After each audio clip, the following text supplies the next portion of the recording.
So, what a year of consistency can do.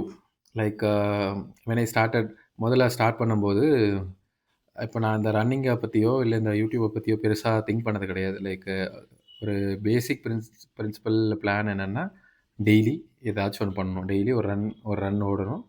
அதே மாதிரி daily அந்த ரன் முடிச்சுட்டு வந்த அப்புறம் ஒரு வீடியோ போடணும். இதான் வந்து ஒரு பேசிக்காக ஒரு கான்செப்ட் மாதிரி எடுத்து வச்சு பண்ணிகிட்டு இருந்தேன். இதை ஸ்டார்ட் பண்ணதுக்கப்புறம் எனக்கு நான் வந்து என்ன சொல்கிறது, டிசம்பர் ஸ்டார்ட் பண்ணேன்னு வச்சுக்கோங்க. டிசம்பரில் அந்த கேப் இருக்கும். 2 3 நாள் கேப் இருக்கும். பண்ணாமல் இருந்திருப்பேன். பட் ஜனவரியில் லைக் என்ன சொல்கிறது, ஜனவரிலையும் ஃபஸ்ட்டு 2 வீக்ஸ் பெருசாக இல்லாமல் ஒரு 4 நாள் 5 நாள் மட்டும் ஓடிட்டு இருந்துச்சு.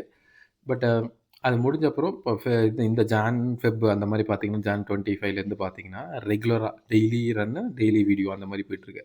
ஸோ இந்த டெய்லி ரன் டெய்லி வீடியோன்றது ஒரு இயர் ஃபுல்லாக நான் கொண்டு போனால் என்ன ஆகும் அப்படின்றது தான் என்னோட இது. அது பார்த்தீங்கன்னா லைக் இப்போ நான் ரன்னிங் பற்றி எடுத்தேன்னா, இப்போ என்னோட நார்மல் பேஸ் லைக் ரொம்ப இலைக்காம ஓடுற பேஸ் வந்து 640. இந்த 640 automatically it will convert to 530 or something. Then இந்த யூடியூப்பில் வந்து இப்போ என்கிட்ட ஒரு 30 வீடியோ போட்டிருக்கேன்னு வச்சுக்கோங்களேன். இந்த 30 வீடியோ வந்து 365 டேஸில் 365 வீடியோஸாக மாறும். அப்போ 365 ஆப்பர்ச்சுனிட்டிஸ் வரும். 365 டைம்ஸ் வந்து என்னோடய ஒர்க் வந்து எல்லா இடத்துலையும் பப்ளிஷ் ஆகும். ஸோ அப்போ நிறைய பேர் பார்ப்பாங்க, நிறைய பேர் சப்ஸ்கிரைப் பண்ணலாம், லைக் பண்ணலாம், அந்த மாதிரி. அதே மாதிரி தான் ரன்னு நான் நினச்ச மாதிரி ஒரு பேஸ் இந்த 530 பேஸுக்கு வந்துடுவேன். ஸோ அதை வச்சு நான் மெயின்டைன் பண்ணி மாரத்தான் ஓடலாம். இந்த இயர் ஆஃப் கன்சிஸ்டன்சி என்ன கொடுக்குது அப்படின்னு பார்த்தீங்கன்னா, it will give you confidence and it will give you utter discipline which will help you in doing everything else.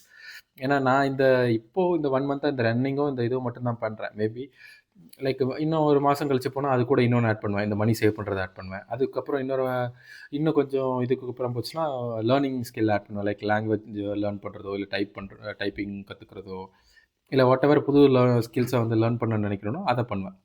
Like இந்த டிசிப்ளினை வச்சு நான் ஒரு ஹேபிட்டாக ஸ்டார்ட் பண்ண எனக்கு அந்த இயர் ஆஃப் கன்சிஸ்டன்சி ஒரு இயரை நான் முடிக்கும்போது அந்த இயரில் எடுத்து பார்த்தீங்கன்னா ஐ வில் ஹேவ் மோர் என்ன சொல்கிறது, மோர் ஆஃப் அ வின். ஏன்னா நிறைய விஷயம் எனக்கு வந்து வின்னில் தான் கிடச்சிருக்கும். ஸோ டிஃப்ரெண்ட் திங்ஸில் வந்து நான் வின் பண்ணியிருப்பேன். ஸோ அதுக்காக தான் எனக்கு இந்த கன்சிஸ்டன்சி ஒரு இயர் ஆஃப் கன்சிஸ்டன்சி என்ன பண்ணும் அப்படின்றத நான் இந்த ஒரு இயர் முடிஞ்ச அப்புறமும் நான் உங்களுக்கு எடுத்து ஒரு ப்ராப்பர் வீடியோவாக போடுறேன். So that's it.